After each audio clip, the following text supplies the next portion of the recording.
Hey guys, it's Caitlin here, SNAP Ed nutrition educator in Waldo County, Maine, and I have so many pumpkin recipes for you today. Be sure to get all the links from the description box below. But first, let's start with a pumpkin smoothie. Now, this is a really cool smoothie because you don't need a blender or anything like that. You can just make it with a whisk in a bowl. So we're going to add some yogurt. I used this one. I had a coupon, the Icelandic brand. I had a coupon, and the Hannaford plain vanilla, the Hannaford vanilla low-fat Greek yogurt was out the day that I was there. So this one was just the better deal for me at the time.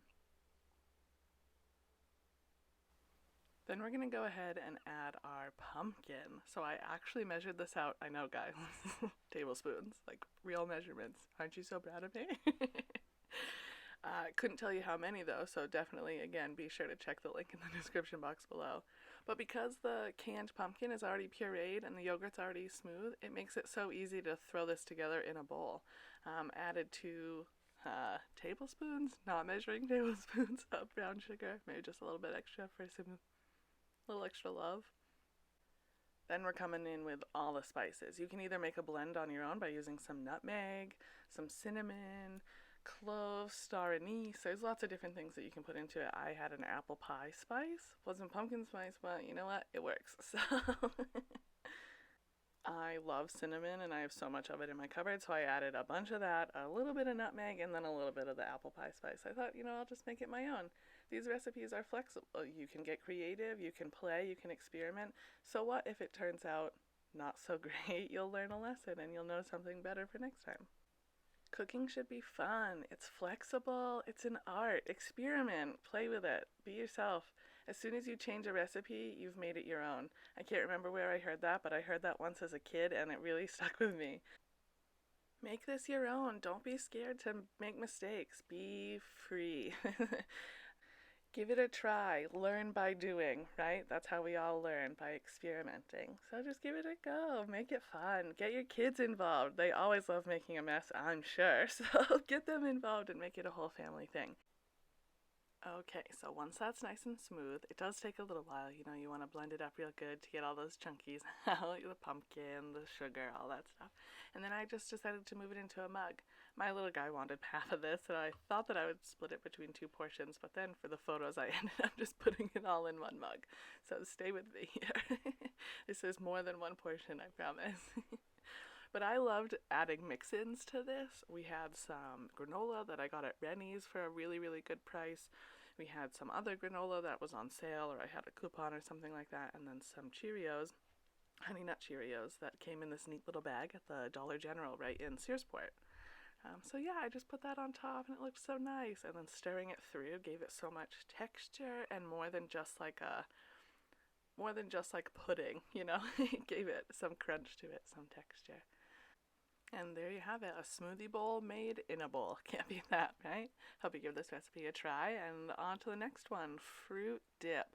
Pumpkin fruit dip. You guys, this is so good and so easy to throw together. I definitely should have left my cream cheese out to thaw a little bit more. You can see me just kind of mashing it, smashing it, trying to soften it. If you don't want to do that, if you don't want to wrestle with your cream cheese, just let it sit out on the counter for an hour or two, come to room temperature, get a little bit softer. And then once that's a little bit softer, I guess, we're going to add our pumpkin. And then we just stir that through. This is the work part. This is definitely the arm workout. You kind of have to smash the cream cheese into the pumpkin. So pumpkin is water-based and cream cheese is fat-based, so we're actually making an emulsification. They don't want to hang out together. They don't want to be friends, so we're like forcing them to commingle. So I had to switch to a whisk, and then I added my spices. Then I added some brown sugar. Again, check the links in the description box below for the quantities. And then I just gave that one final mix through. Mine was pretty lumpy in the end because, like I told you, I didn't let my cream cheese come to room temperature enough. It was still too cold in the middle. But like I said, if you let yours rest, yours won't look as lumpy as mine. Then I just sliced up an apple, and you guys, this made such a good snack. The crunchy tartness from the apples, the creamy spiciness from the pumpkin and the pumpkin spice. Oh my gosh. All right, on to the next. Alright, pumpkin pudding. You guys are gonna love this one. It's so quick, so simple. You'll see I have pumpkin and candy yams in there. I drained the candy yams and then rinsed them to get some of the extra sugar off, but I didn't have enough canned pumpkin, and I thought that this would be a good use for some canned yams that I had left over from another recipe. Be sure to check that one out soon.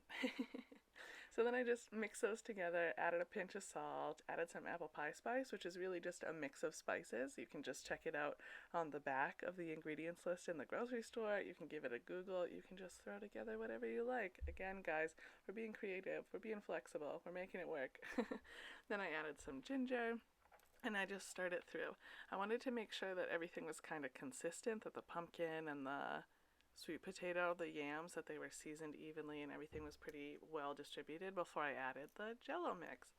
So before I added the jello, I actually added my milk. I thought that, we're adding the liquids and stuff, it would probably be best to make sure that all of the big clumpy lumpy bits are happy with the liquidy bits before we start adding some powder that's going to make them all stick together. So I added my milk and I slowly just tried to work that in, and once everything was kind of incorporated, the milk wasn't just like, on top of the pumpkin, not super incorporated, but starting to blend together. Then I added the pudding powder, gave that a good mix. That's really it, guys. I had to switch to a whisk because it got a little crazy in there. It started to thicken up very quickly because my milk and the yams were cold. They had been in my fridge. So just give that a good whisk. Try to get it as smooth as possible. But yeah, that's it. It's a great dessert. We put little pepitas and dried pumpkin seeds and dried cranberries on top when we served it. It was so nice. I'm sorry I didn't get a picture. I took it to a friend's house and yeah, the rest is history. But just put some saran wrap over it and it'll keep in the fridge for quite a while, up to 2 weeks. Again, double check the recipe in the description box below. But there you have it, guys. One and done. On to the next. And I saved the best for last, so here's pumpkin cookies. It's a good one, guys. We're going to add our pumpkin to a bowl and then some brown sugar, some eggs and some vanilla, some oil, some flour, some baking powder and salt, our spices, and then it's just a game of mixing. It's a thick batter, so you gotta put some elbow grease behind it. But I was making this as a nice dessert to send over to a neighbor, so I thought that I would add some white chocolate chips and some cinnamon chips that I found at the Tozer's in Searsport. I originally thought that I would make them into bars, but I had way too much for my bar pan, so I actually ended up making some real cookies too. I am so happy with how these came out. Delicious, moist, full of vegetables. I mean, what? Cookies full of vegetables? That's just awesome. Well, I hope that you enjoyed this video, guys. Be sure to get all the recipes in the description box below, post your creations to social media with the hashtag MaineSnapEd, and head to mainsnaped.org for more.